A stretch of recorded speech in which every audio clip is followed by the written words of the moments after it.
I was convinced that anybody who put their faith in a psychic ought to visit a psychiatrist. I mean, I was so far away from having anything to do with that kind of thing. But, I loved her so much, and I respected her, and she, otherwise seemed sensible enough. But we kept this tug of war going, and I was ghostwriting, and we were headed into Washington to interview Gerald Ford for a project. I've done a lot of ghostwriting over the years. We decided we'd go to Virginia Beach, which is sort of like the world headquarters of Edgar Cayce. Yeah, it's like Mecca or something, Exactly. It's where he lived the last decade or so of his life, and today houses the Cayce Library, and a lot of the Cayce papers, all kinds of things. And so I went there really with the intention of proving to Nancy the error of her ways. And I really was convinced that if you looked long and hard enough at these so-called trance readings, they wouldn't hold up. That the stories told about Cayce had been embellished over the years, and that if you really just stopped and took one of these readings piece by piece, and I was, she gave me enough rope to hang myself, because I imagined I'd step into the Cayce Library, and in a few minutes, a few hours, I would find one of these readings that would just unravel. But that wasn't the case. And so after the first week, I just got more and more perplexed.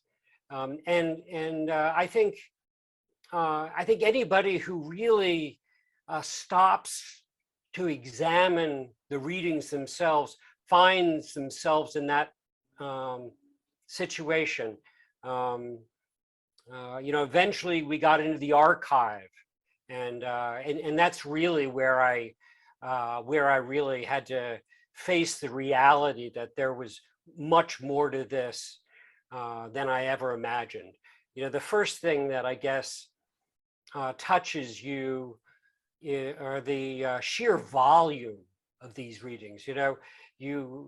Cayce didn't give 50, 100, 500 of these readings in the course of his career, but more closer to probably 20,000.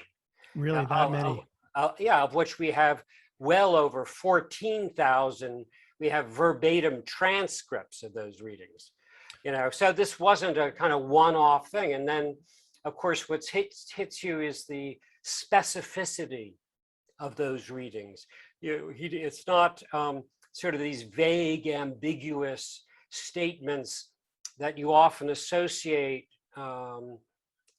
with psychics, but specifics, names, dates, places, body parts, blood temperature, things that are really difficult to fabricate. Then of course the internal consistency, and by this I mean readings that Cayce gave back in the 1920s are consistent with things he said 40 years later, or at least 30 years later,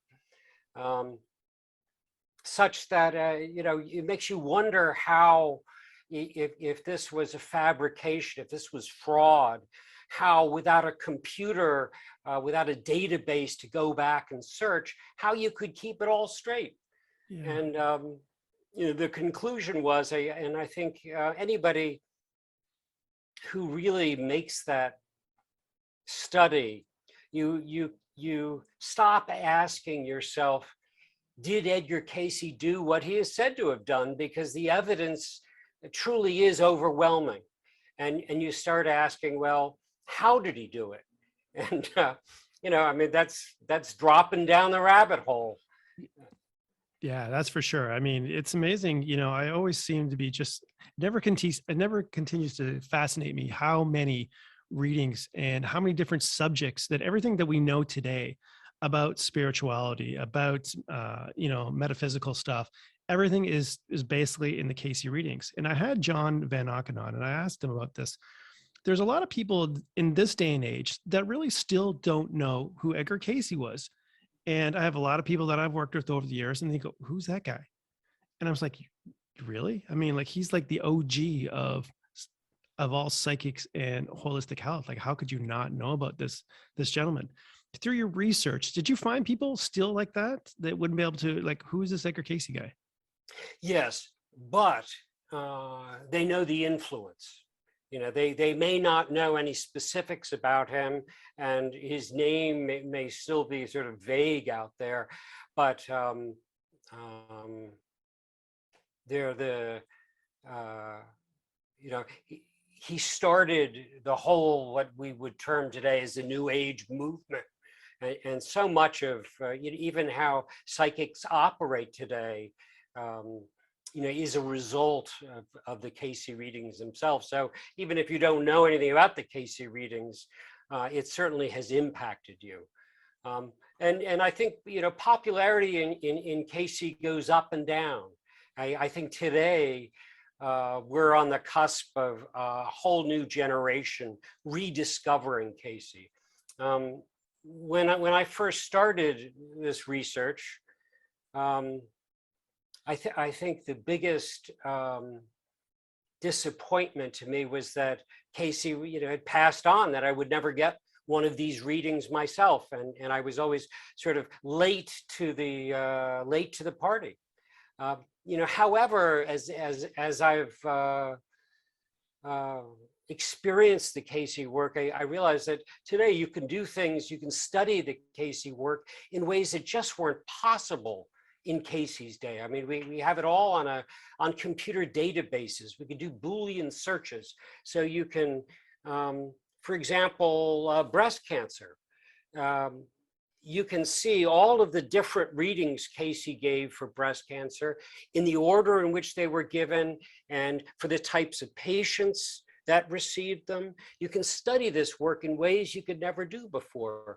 One of the big advantages that Nancy, who became my wife, and I, we worked on this together, is being able to put names to these readings numbers. When you're first being introduced to the Cayce readings, if you want to see the readings themselves, the identity of those reading recipients remains hidden. You're given a number, 476, for example, to identify that particular reading. And this is because in Cayce's lifetime, it was a patient-physician kind of relationship, and even especially with the famous people Cayce gave readings for. George Gershwin, for example, doesn't want it being known that he's been treated for hemorrhoids or a heart condition. So there are very legitimate reasons for keeping the identity of those recipients hidden. However, the vast majority, well over 95% of reading recipients have now passed on. So the confidentiality really doesn't apply in the same way. And then as soon as you can identify who a particular reading recipient has been and study that person and their life in relation to the reading that they received, whole new insights can come out of those readings that you weren't aware before.